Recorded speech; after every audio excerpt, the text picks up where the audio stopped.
Hi everyone and welcome to our channel.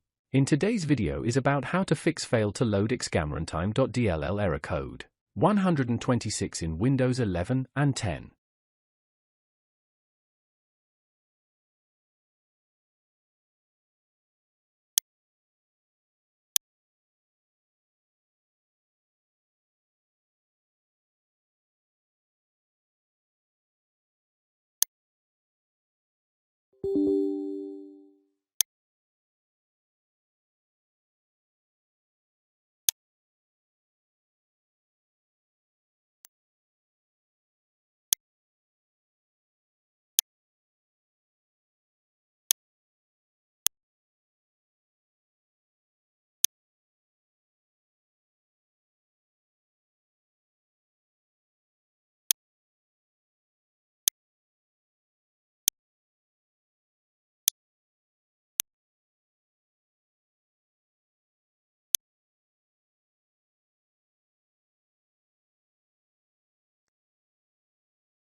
If you found this video helpful, please like to encourage us and subscribe to our channel. Leave comment and share it with others so they can benefit too.